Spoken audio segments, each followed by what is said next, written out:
mystery, a hero, and a nonconformist, Silas Soule's life is an utterly riveting chapter in history that is tragically unexplored. As a young lad, Silas Soule grew up in an abolitionist family in Maine, May of 1838. His family was strongly anti-slavery, which was most aberrant for the particular time period. Typically, the usage of slave labor was a widely common and integral part of society. However, this seemed not to be the case for the Soule family. His parents were also in favor of Indian American equality, as well as equality for African Americans. At one point in his life, Silas's family became part of a new organization called the New England Emigrant Aid Company. This organization's goal was to aid in settling Kansas and to establish it as part of the Union. In November 1854, Soule's father and brother arrived in Kansas to join this organization. 2 years later, during the summer days, Silas and his 2 sisters and his mother followed in their path. By the time Soule was around 15, he was escorting escaped slaves through the Underground Railroad alongside his family. His father had also established the Soule home as a stop along the Underground Railroad. This was a somewhat scandalous and undoubtedly dangerous thing to do, but the Soules' strong views on equality enabled them to persevere through the unbelievable. They were never caught. Silas, similar to his family, was strongly anti-slavery and participated in a group called the Kansas Jayhawkers, a group of anti-slavery guerrilla fighters who often clashed with pro-slavery groups. His involvement in the group led to the widespread knowledge of his name and special skills regarding hit-and-run tactics. By the time Silas was in his 20s, he was still escorting escaped slaves through the Underground Railroad. Another escort, a physician named Dr. Doy, was aiding in the escape of a few slaves when 20 pro-slavery sliders appeared to arrest Doy. Silas smartly finagled his way into the jail where the doctor was imprisoned and proceeded to free him. This escaping act turned out to be excellent practice for another situation that would present itself to young Silas just a little while later. This particular situation involved someone closer than he would have wished. This man, a close friend of the Soule family, had just been committed to prison. He was commonly referred to as John Brown. John Brown was an abolitionist leader who firmly believed that armed resistance was the only way to end slavery in the United States. He was captured and imprisoned after a failed raid on Harper's Ferry. Silas Soule successfully broke into the prison in an attempt to rescue John Brown, but Mr. Brown refused to be rescued and was eventually hanged. He later became a martyr for anti-slavery. As the unpopular controversy regarding slavery continued on, westward expansion was also on the rise. Americans were flooding west, and Manifest Destiny enthusiasts were spreading slavery as well as religious and cultural ideals. Throughout this process, there was incredible conflict between Indians and Americans, and though oppression of African Americans was still an issue, tragic oppression of Native Americans was occurring at the same time. The clash of cultures between the two groups only added to the tension created by Manifest Destiny. White Americans were essentially pushing their culture and religion on the Native people and taking their land simultaneously. This led to many violent conflicts, one of the worst of which was the Sand Creek Massacre. The Sand Creek Massacre, aside from being one of the bloodiest massacres of Indians in American history, was especially tragic because many of the chiefs on the encampment that was attacked had been making wholehearted efforts for peace for quite some time.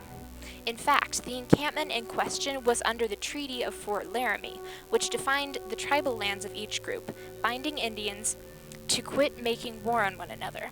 It also stated that the government was allowed to build roads and military posts in the Indian lands.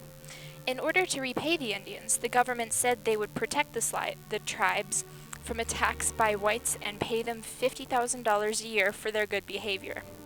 The only issue with this treaty was that many Indian cultures only established young men as adults once they were successful in battle. It was essentially one of their only ways, undoubtedly the most prominent, to achieve glory, valor, and a high social status within their culture. Because of this, Native Americans had been attacking white farms, trading posts, and settlements. In summation, the old chiefs, women and children, and elderly people of the encampment all had peaceful intentions, but a very select few warriors caused John M. Chivington and the 3rd Colorado Volunteer Cavalry to sneak into a peaceful Indian encampment and slaughter and mutilate hundreds. This was the final and undoubtedly most infamous event Silas Soule was involved in. However, it was rather his refusal to be involved in the Sand Creek Massacre that made his story so fascinating. It all started in 1861 when Soule joined the 1st Regiment Colorado Infantry. He remained there for 4 years until November 29, 1864, when under the command of Colonel John M. Shivington, the 3rd Colorado Cavalry attacked a peaceful encampment of Cheyenne Indians. Soule and his troop, the 1st Colorado Cavalry, were present the morning of the massacre. They were prepared to fight under the impression that this would be just like any other battle. However, when Silas Soule saw the United States flag flying high over the Indian encampment, a surefire sign of peace, he knew something wasn't right. When he was told to attack, Soule ordered his men to hold their fire and stay where they were. He refused to participate in the massacre happening before his eyes. In his letter to Major Edward W. Wynkoop on December 14, 1864, he stated, "I refused to fire and swore that none but a coward would, for this time hundreds of women and children were coming towards us and getting on their knees for mercy. I tell you, Ned, it was hard to see little children on their knees having their brains beat out by men professing to be civilized." After Shivington became very antagonized by his disobeying of orders, the men under Soule's command stood up for him as any man should have. A little while later, Shivington was brought into honor in Denver with massive parades for the attack. However, suspicion arose about the morals of the event when a trial was held to investigate the battle. Silas was a provost marshal in Denver while the massacre was being investigated by the Army. During this time, he also testified against Shivington. Although Shivington was released without any charges since he was no longer in the Army, Soule's testimony helped in a later court decision, ensuring that thousands of American men in the U.S. Army would not be sent to wage a full-on war with the Native Americans. Unfortunately, Soule could not be present to testify for any later investigations on the massacre, because on April 23, 1865, Soule suffered a fatal shot in the head on a side street near his home in Denver. The gunman was Charles Squires, a soldier. Soule was a mere 27 years old at the time of his death. It is a tragedy that such a great man couldn't have influenced the world with his forward-thinking beliefs for a little longer period of time. It is rumored that Shivington likely sent Squires to kill Soule as a result of Soule's refusal to participate in the massacre at Sand Creek. In fact, this is the most widespread belief about the cause of his death. However, the fascinating thing about Silas Soule's death is that nobody can really prove the cause. Was Squire an old enemy of Soule's? Did they have history? Was the murder completely unrelated to the massacre? Was it perhaps an aided suicide? Nobody will ever know. However, if Shivington was the mastermind to Silas's death, it leaves us seriously questioning the morals of this once worshipped hero. Is it okay to kill somebody simply because they have a different opinion than you? By today's standards, of course not.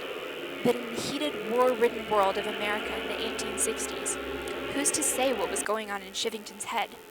Was he just trying to be a good, ruthless, proactive general? Or was he already deep into mental madness? Silas Soule's story is one of valiance, bravery, tragedy, and mystery. We're left to ask ourselves, how will we carry on the legacy of this fearless martyr for equality?